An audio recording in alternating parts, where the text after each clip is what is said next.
이 시간에는 느부갓네살 왕과 벨사살 왕에 대해서 생각해 보겠습니다. 다니엘서 4장에 그 느부갓네살 왕에 대해서 이렇게 말씀이 기록되어 있는데요. 느부갓네살 왕이 두 번째 꿈을 꿉니다. 다니엘서 2장에 나왔던 그 첫 번째 꿈은 꿈 자체를 몰랐어요.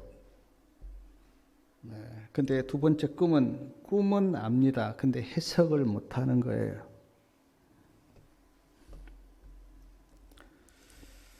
무슨 꿈이었는지 그 다니엘서 4장 10절부터 17절까지 그 꿈이 나오는데,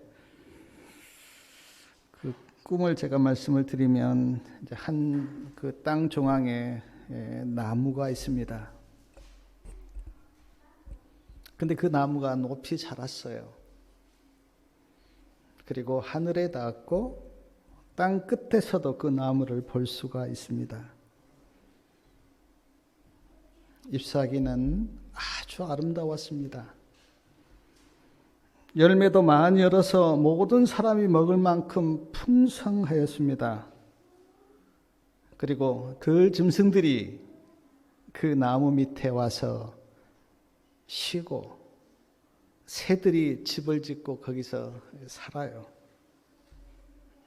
참 풍요롭고 아름다운 나무였어요. 근데 하루는 성경에 보니까 거룩한 순찰자 그렇게 나오는데, 거룩한 순찰자가 하늘에서 내려와서 이야기합니다. 그 나무를 베버려라.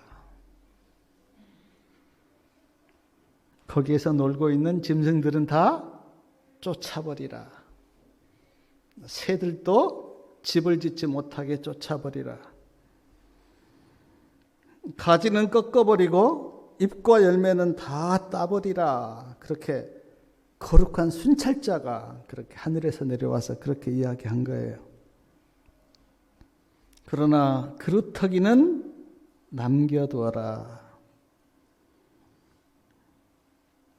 그리하여 이스라엘 젖고 들에서 짐승들과 함께 지내게 하며 짐승의 마음을 받아 7대를 지나게 할 것이다 라고 하는 것이 꿈이에요. 꿈 내용이에요. 다니엘서 4장에 그게 그 10절부터 17절까지 그 꿈 내용이 그렇게 기록되어 있습니다. 느부갓네살 왕이 이 꿈을 꾸고 바벨론 술사와 박사와 점장이들을 불렀습니다. 그리고 꿈을 해석해 보라고 그렇게 이야기합니다.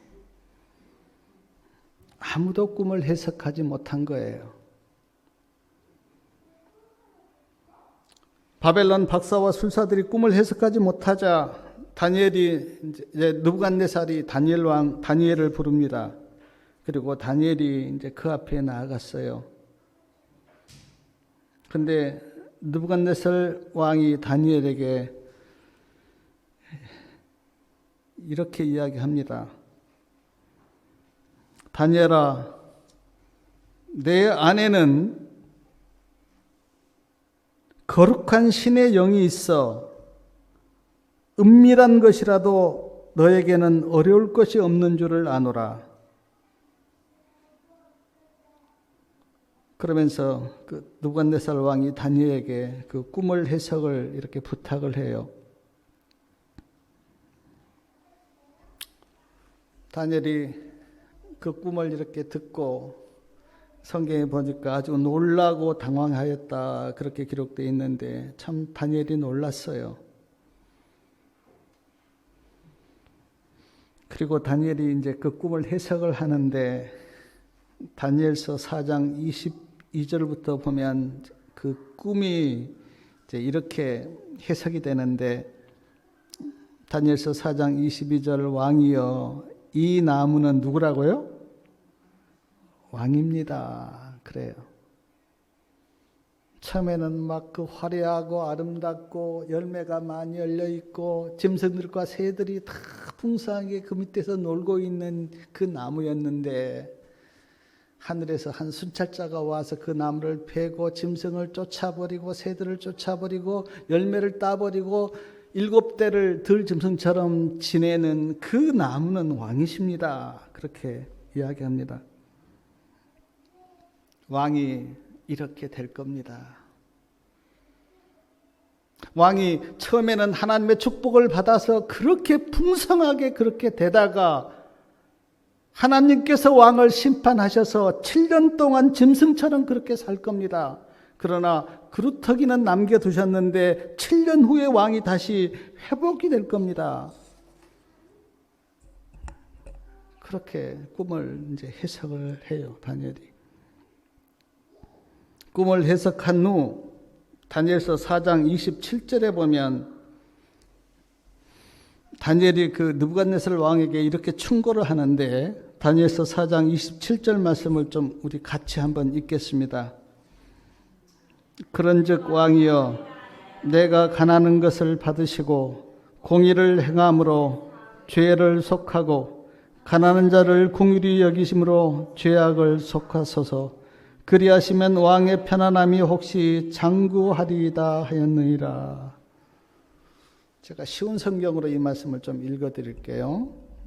쉬운 성경에는 이렇게 기록되어 있습니다. 그러므로 왕이시여 저의 충고를 받아들이십시오.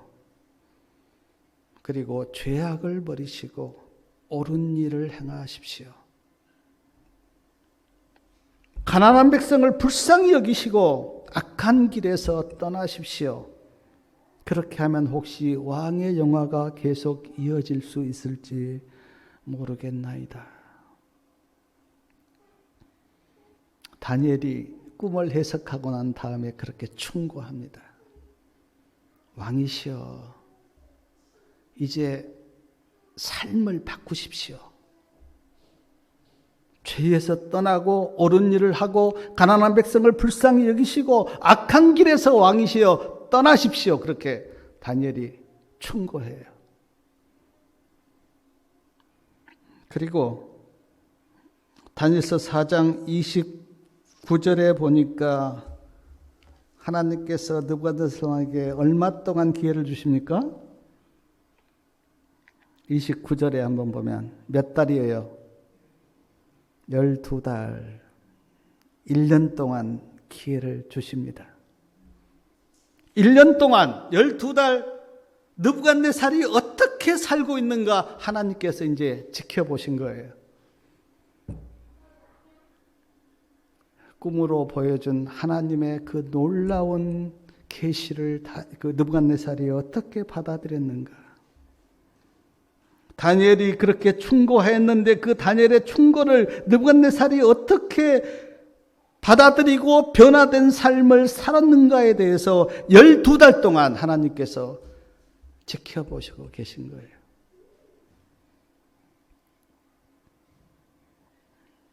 한두 달이 아닙니다.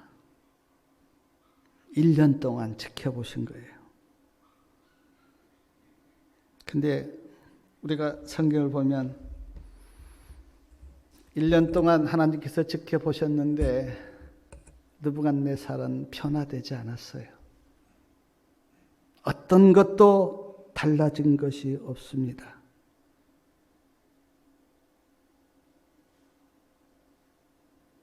꿈으로도 계시해 주셨고 다니엘이 충고도 했는데 느부갓네살 왕의 모습은 변화가 안 돼요. 변화가. 저는 이 변화되지 않는 느부갓네살 왕의 모습을 보면서 여러 생각이 들었습니다. 달라지지 않는 우리들의 모습.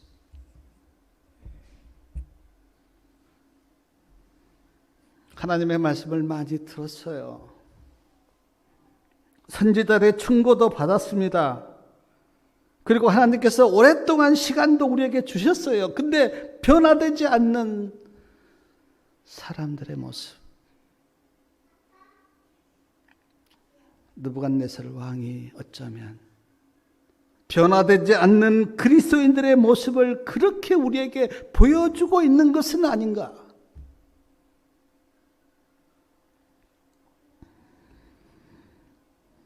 열두 달 후에 다니엘서 4장 30절에 보니까 느부갓네살 왕이 어디를 거nis습니까? 내가 바벨론 궁 지붕 위를 거닐세. 느부갓네살이 바벨론 궁 지붕 위를 걸으면서 이렇게 이야기합니다. 다니엘서 4장 30절 우리 같이 좀 읽겠습니다. 나 왕이 말하여 가로되 이 큰 바벨론은 내가 능력과 권세로 건설하여 나의 도성을 삼고 이것으로 내 유엄의 영광을 나타낸 것이 아니냐 하였더니, 세번역에는 이렇게 되어 있어요. 내가 세운 이 도성, 이 거대한 바벨론을 봐라. 지붕 위에서 나의 권세와 나의 능력과 나의 영화와 나의 유엄이 그대로 나타나 있지 않느냐. 교만하게 자기를 높이고 자기를 자랑한 거예요. 야, 바벨론을 봐라. 이거 내가 건설한 거야. 나의 영광과 나의 유엄과 나의 능력과 나의 영화가 여기에 있다. 그렇게 지붕 위를 걸으면서 느부갓네살 왕이 자기를 높이고 자기를 자랑한 거예요. 근데 그때에 느부갓네살 왕의 입에 말이 있을 그때에 31절에 보니까 하늘에서 소리가 들렸습니다. 어떤 소리가 들렸는가? 느부갓네살 왕아, 내가 너에게 이야기하는데 나라의 위가 어때요? 내게서 떠났느니라. 이런 하늘에서 음성이 들렸어요. 그리고 이 소리가 들린 그 즉시 느부갓네살 정신이 돌아버린 거예요. 정신 나간 사람이 되어버렸어요. 그리고 왕궁에서 쫓겨납니다. 뭐 정신이 나갔으니까 왕 어떤 걸 더 할 수 없잖아요. 왕궁에서 쫓겨나요. 그리고 몇 년 동안요? 7년 동안 정신없이 들에서 헤매면서 이슬을 맞으면서 짐승처럼 살아요. 7년 동안. 근데 그 7년이 느부갓네살 왕에게 어떤 시간이었는가? 다니엘서 4장 32절 한번 그 말씀을 같이 한번 읽겠습니다. 내가 사람에게서 쫓겨나서 들짐승과 함께 거치며 소처럼 풀을 먹을 것이요 이와 같이 7대를 지나서 지극히 높으신 자가 인간 나사를 다스리시며 자기의 뜻대로 그것을 누구에게든지 주시는 줄을 알기까지 이르리라. 자, 7년 동안 뭘 배운 겁니까? 하나님이 이 나라를 다스리고 계신다. 그거를 7년 동안 들에서 헤매면서 짐승처럼 쫓겨나서 살면서 배운 게 뭐냐면 하나님이 계신다고 하는 것을 느부갓네살 왕이 배운 거예요. 7년 동안.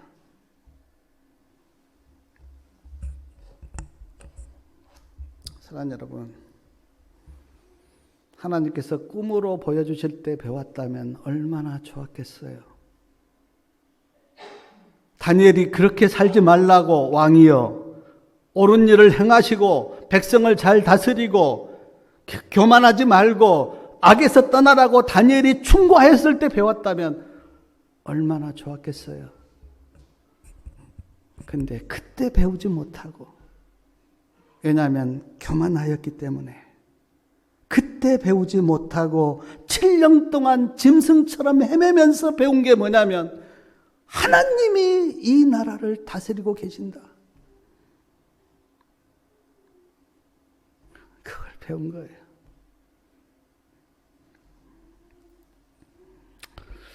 사랑하는 여러분, 제가 느부갓네살 왕을 이렇게 보면서 참 인간을 생각하게 제가 됐어요. 우리가 누구에게 권면하고 충고하면 듣습니까? 안 듣습니다. 교만하고 자기 아집이 있기 때문에 듣지 않아요. 그리고 인생을 어떻게 배우는가? 죽도록 몸으로 고생하면서 인생을 배워나가요. 그게 인간의 모습이에요. 특히나 자녀들에게, 젊은 사람들에게 인생을 더 많이 살았던 어른들이 이야기하면 듣습니까? 안 듣습니다. 그리고 인생을 죽도록 고생하면서 느부갓네살이 하나님의 말씀을 듣고 그가 변화되었다면 7년 동안 이런 고생 안 하죠.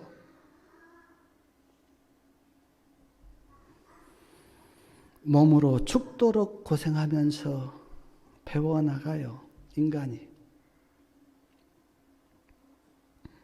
그리고 그 7년이 끝날 즈음에 다니엘서 4장 34절에 보니까 그 기한이 참에 이제 7년이 끝나가는데 그때 느부갓네살이 누구를 우러러봅니까?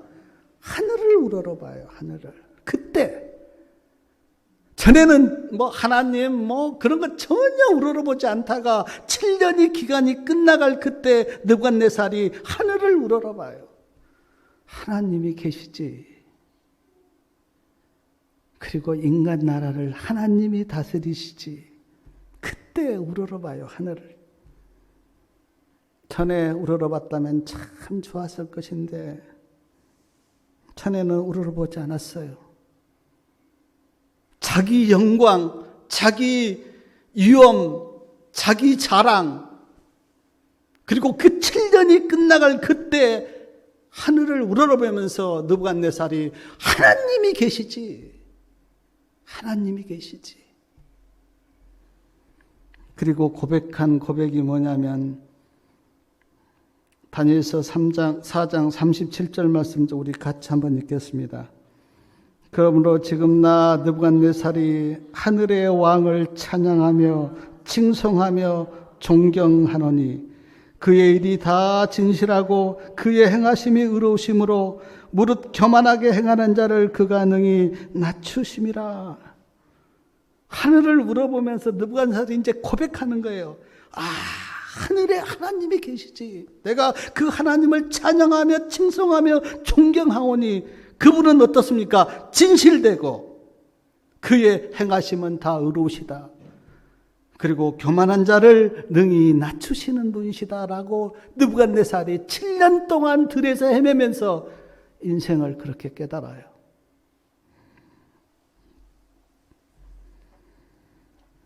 제가 이 느부갓네살을 이렇게 묵상하면서 그래도 참 다행이다. 죽기 전에 깨달았으니 참 다행이고 7년 동안 그렇게 고생했지만 그래도 깨달았으니 참 다행이다. 복음 성경에 보니까 느부갓네살은 괘씸하였다 그렇게 나오더라고요. 괘씸. 그래서 우리는 느부갓네살이 구원을 받은 걸로 우리는 그렇게 믿고 있습니다.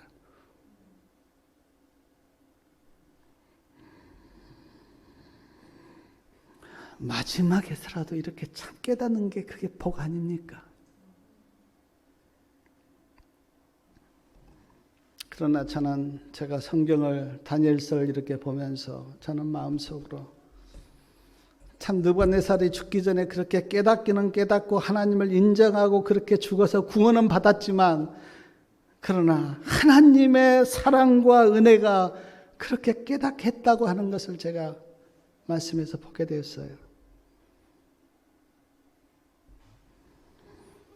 끈질긴 하나님의 사랑이 그를 그렇게 깨닫게 한 거예요. 오늘 우리도 마찬가지고요. 하늘에 가면 우리가 하나님의 발 앞에 우리의 면류관을 다 내려놓는다 그랬습니다. 내려놓고 우리가 고백하기를 내가 하늘에 온 것은 하나님의 은혜고 사랑입니다. 하나님의 발 앞에 면류관을 내려놓으면서 오늘 우리도 그렇지 않습니까? 하나님의 은혜와 사랑이 아니었다면 이 자리에 앉아있을 사람이 누가 있겠어요? 그리고 구원받을 사람이 누가 있어요? 우리가 구원받고 하나님의 자녀가 된 것은 다 하나님의 사랑과 은혜가 끈질기게 나를 보호하시고 인도하셨기 때문에. 그래서 저는 말씀을 보면서 느부갓네살이 다 우리구나, 우리. 깨닫지 못한 것도 우리와 같고, 그렇게 사랑과 은혜를 받고 마지막 깨달아 하나님을 알게 한 것도 어쩌면 우리와 같고, 느부갓네살이 다 우리의 모습이구나. 사랑하는 여러분, 지금이라도 깨달아서 이 자리에 앉아 있는 것이 얼마나 축복입니까? 하나님의 은혜와 사랑을 가슴속으로 깨닫기를 바랍니다. 그리고 다니엘서 5장에는 바벨론의 마지막 왕 누가 나옵니까? 벨사살 왕이 나와요. 근데 그 벨사살 왕은 참 이런 왕도 있을까 하는 생각이 제가 들었는데, 5장 1절하고 2절 한번 1절부터 4절까지 말씀을 한번 우리 같이 좀 읽어볼까요? 5장 1절부터 4절까지요.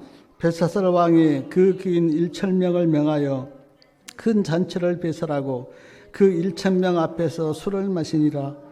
벨사살 왕이 술을 마실 때에 명하여 그 붙인 느부갓네살이 예루살렘 전에서 취하여 온 기명을 가져오게 하였으니 이는 왕과 귀인들과 왕들과 빈구들이 다 그것으로 마시게 함이었더라. 이에 예루살렘 성전에서 성소 중에서 취하여 온 금금행을 가져오매 왕이 그 귀인들과 왕들과 빈궁들로 더불어 그것을 마시고 무리가 술을 마시고는 그 금동철석으로 만든 신들을 찬양하니라. 잔치를 베푼 거예요. 1,000명을 이제 초청을 해서 큰 잔치를 베풀었는데, 근데 그 술을 마실 때 그 잔을 뭘로 썼다고요? 하나님의 전에서 가져온 뭐예요? 성물로. 하나님의 전에는 그 은대접 그런 것들이 대접들이 많이 있었거든요. 근데 그걸로 이제 술을 마신 거예요. 술을. 그 하나님의 성전에 있는 기구들로 술잔을 한 거예요. 그리고는 누구를 찬양합니까? 은으로, 동으로, 철로, 모국, 나무로 또 그런 그 신들을 찬양하는 아주 하나님 앞에 참남된 그런 행위를 지금 벨사살 왕이 이렇게 하고 있는 거예요. 사랑하는 여러분, 근데 이 벨사살 왕의 이 참남된 모습을 누가 보고 계셨습니까? 하나님이 보고 계셨어요. 하나님이 보고 계셨어요. 하나님의 성전에 있는 기구들로 술을 마시고 놀면서 그 우상을 찬양하는 그 모습을 누가 보고 계셨냐면 하나님이 보고 계신 거예요. 하나님이.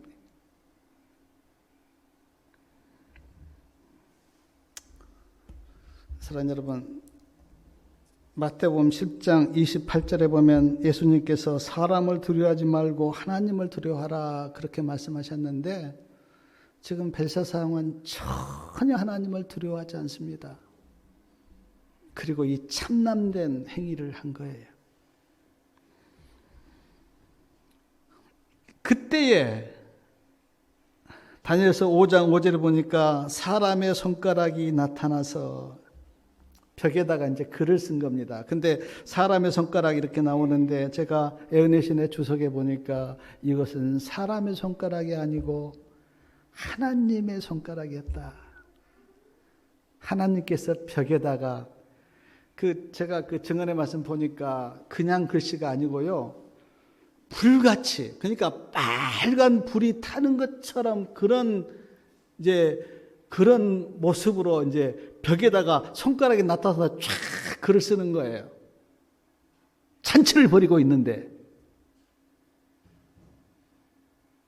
우리가 앞으로 보겠지만 메네 대겔 우르바신, 지금 벽에다가 손가락이 쫙 나타나서 그 잔치를 하고 있는데 글을 써요. 그걸 보고 벨사살 왕이 어떻게 반응했는지 그 6절 말씀 좀 우리가 좀 같이 한번 읽겠습니다.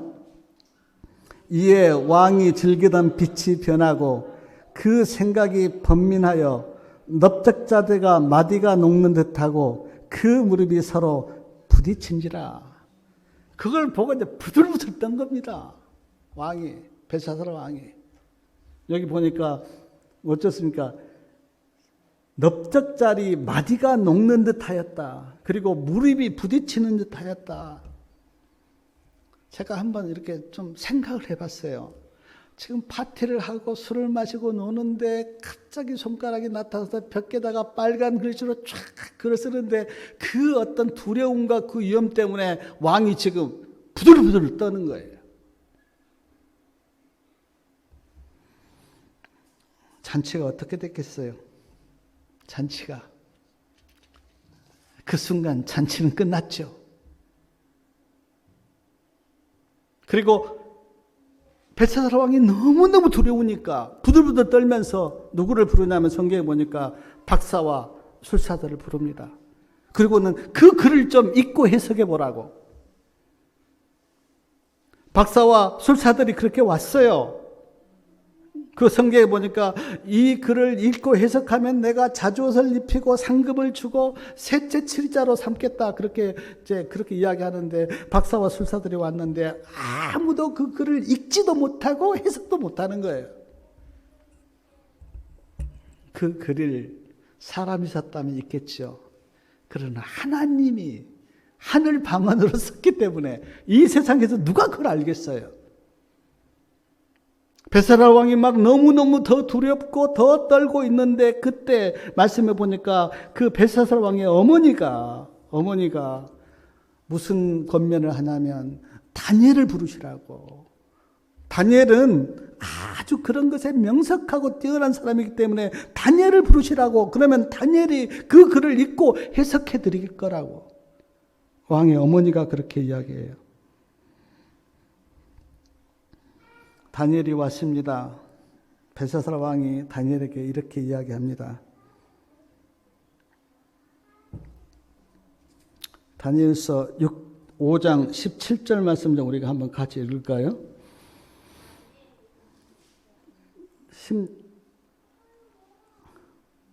16절하고 17절 좀 같이 읽겠습니다.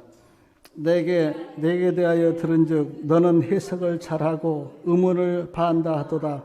그런즉 이제 내가 이 글을 읽고 그 해석을 내게 알게 하며 내게 자주옷을 입히고 금사슬을 내 목에 들이우고 너로 나라의 셋째 칠자로 삼으리라.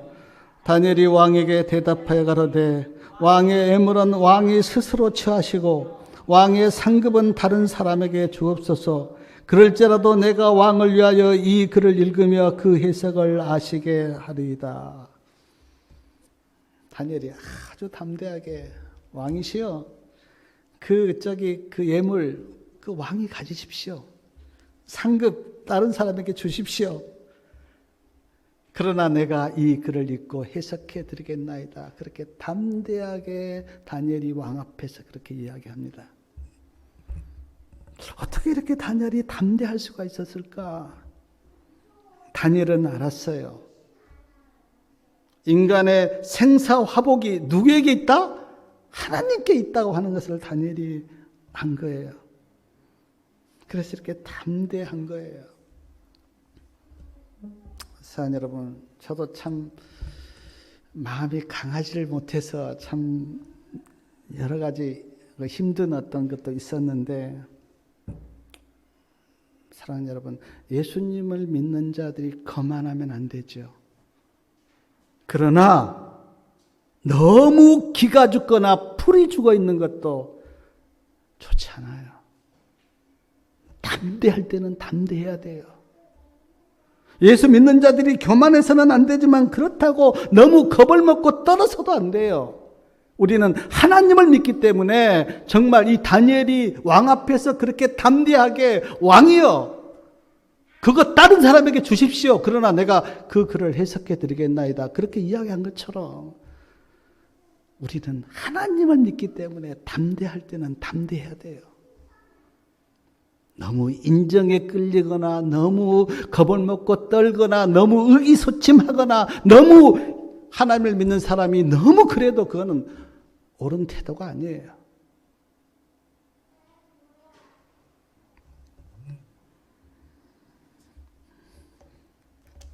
다니엘이 그 글을 읽고 해석하기 전에 말씀해 보니까 벨사살 왕에게 누구 이야기를 하냐면 부친 이야기를 합니다. 부친 이야기.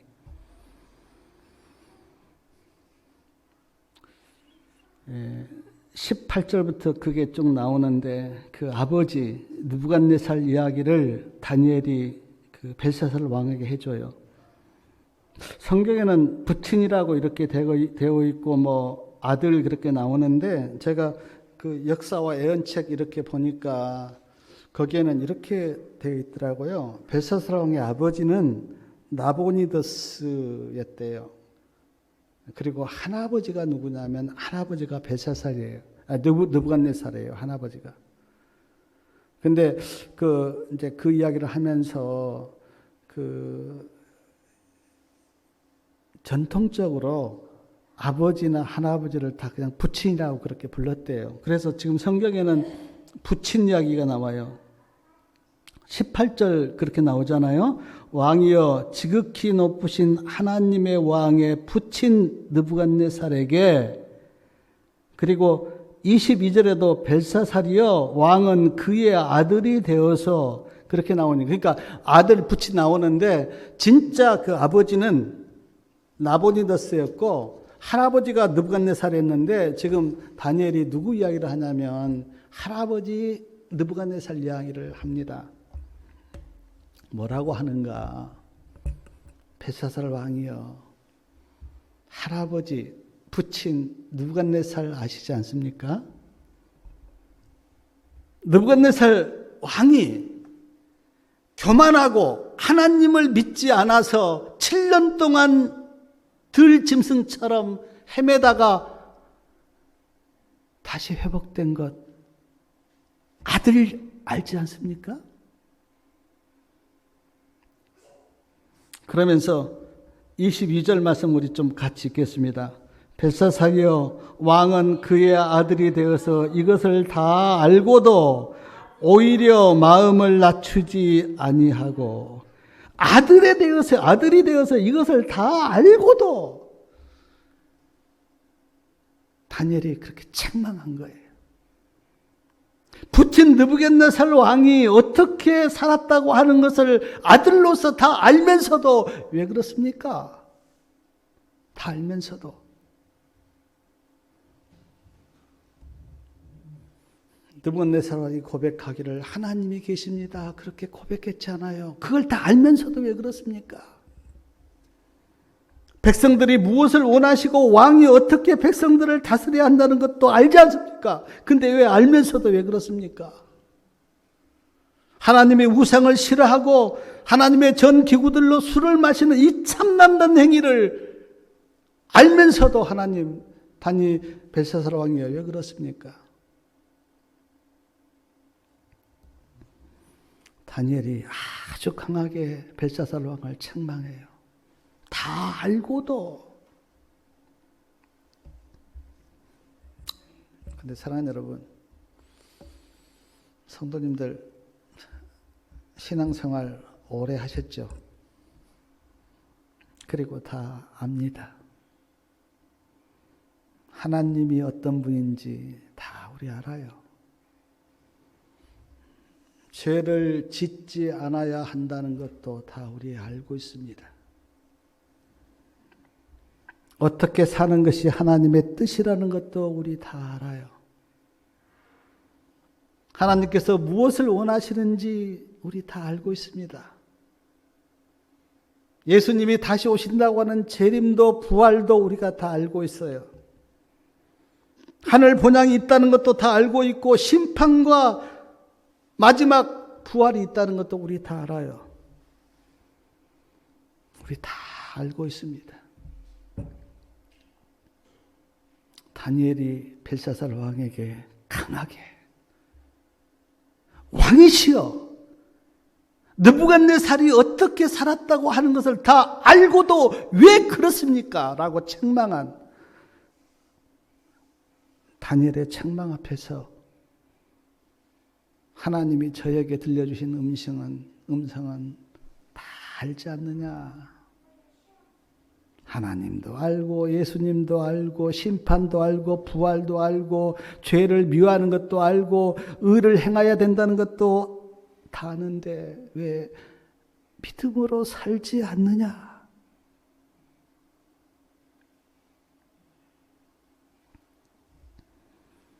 사랑하는 여러분, 믿음으로 살 능력이 우리에게 없다는 것도 다 압니다. 그러나 예수님께서 말씀하신 것처럼 마음을 다하고 정성을 다하고 힘을 다해 보셨습니까? 내가 믿음으로 살려고 온 마음과 정성과 힘을 다해 보셨느냐고요. 보셨느냐고요.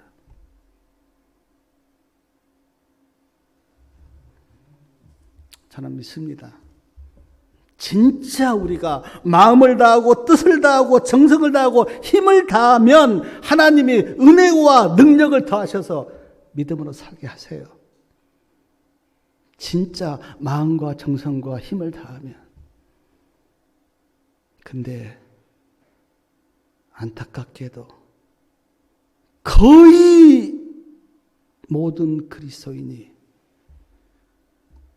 마음을 다하지 않고 힘을 다하지 않고 정성을 다하지 않고 뜻을 다하지 않아요. 대충 살죠. 대충. 적당히 신앙하죠. 적당히.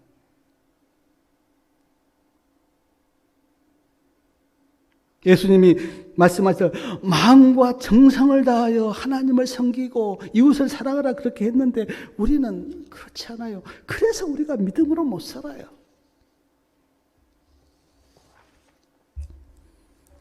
다니엘이 벨사살 왕을 그렇게 강하게 책망하고 왕이시여, 왕은 그의 아들이 되어서 이것을 다 알고도 오히려 왜 마음을 낮추지 않습니까? 그렇게 이야기한 다음에 벽에 글을 이제 해석합니다.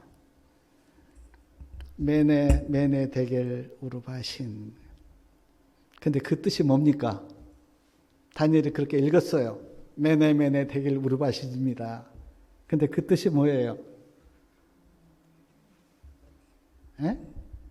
하나님이 왕을 저울에 달아보니까 어때요?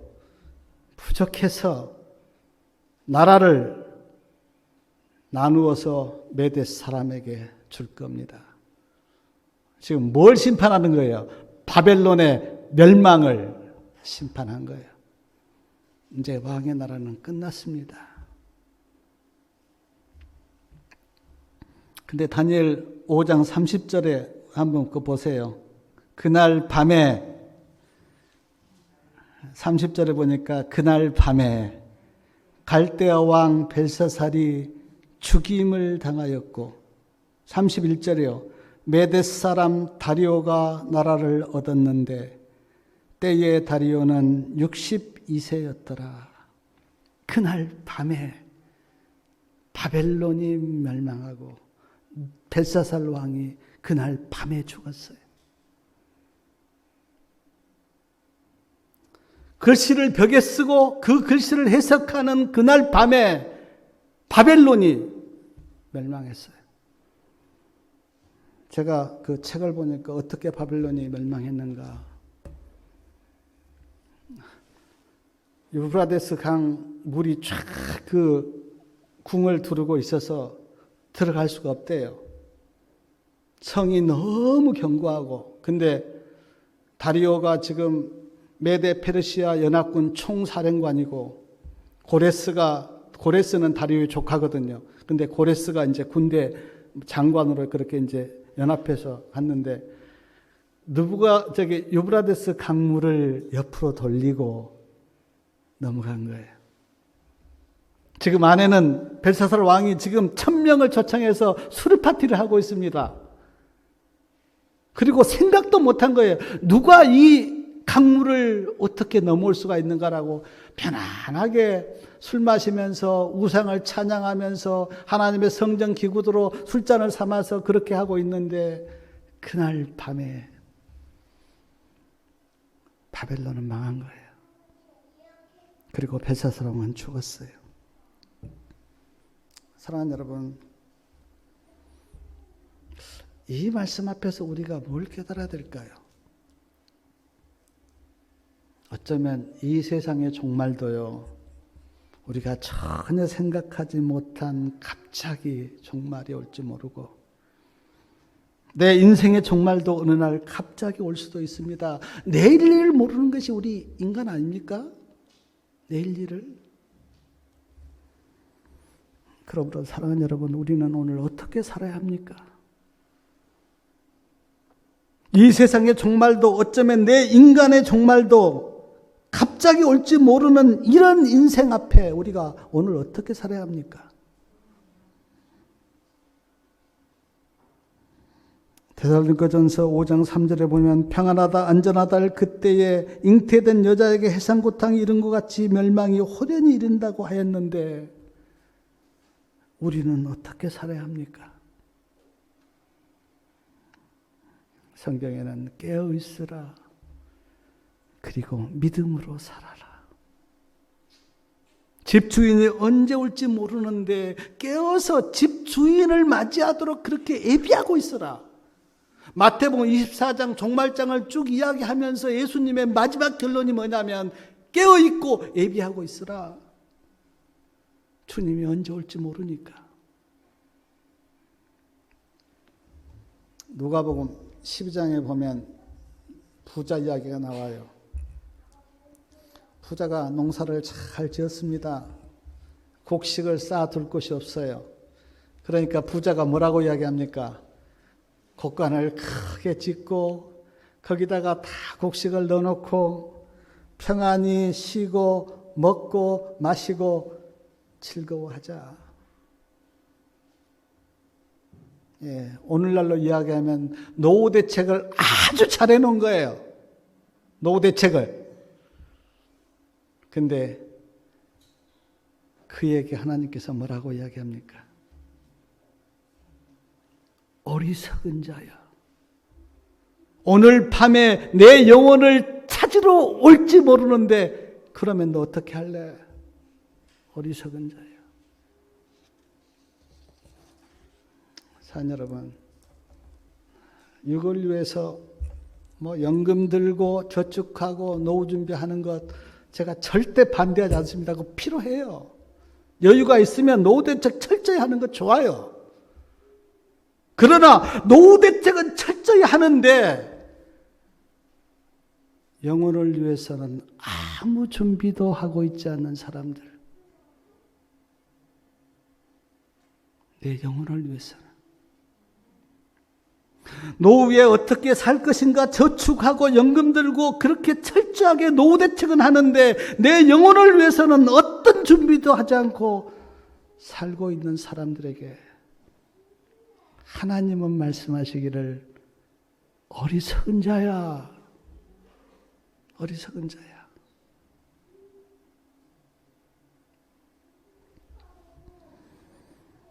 사랑 여러분, 제가 보니까 우리나라는 참 좋은 나라예요. 노후 대책 안 해도요, 너무너무 가난하면 나라에서 다 먹이 살립니다. 걱정하지 마세요. 없으면 다 먹여주고 다 용돈 주고. 제 그 아는 사람도 서울에서 사는데 아파요, 몸이. 제 친구인데 정부에서 집 다 얻어주고 돈 주고 병원비 다 무료고. 얼마 전에 내한테 전화해서 자랑하기를 이번에 추석 돌아갔잖아요. 추석 전에 도시락하고 고기하고 풍성하게 너무 갖다 줘서 도시락을 하루에 2개씩 갖다 준대요. 밥도 안 해 먹는데요. 그리고 금요일 날은 토요일 날, 일요일 날까지 도시락을 6개인가를 주고 간대요. 어떻게 살까 너무 걱정 안 해도 다 요즘은 우리나라가 좋아서 살아요. 그러나 영혼을 위해서는 준비해 줄 사람이 없어요. 내가 하지 않으면. 영혼을 위해서는. 벨사살 왕이 그렇게 잔치를 벌이고 놀다가 갑자기 그날 밤에 죽은 것처럼 내 영혼을 준비하지 않으면 누가 내 영혼을 준비해 줍니까? 부부 간에도 가족 간에도 자기 영혼을 자기밖에는 준비할 수가 없어요. 어리석은 자여, 하나님이 오늘 밤에 내 영혼을 찾으러 온다면 너 어떻게 되겠느냐? 사랑하는 여러분,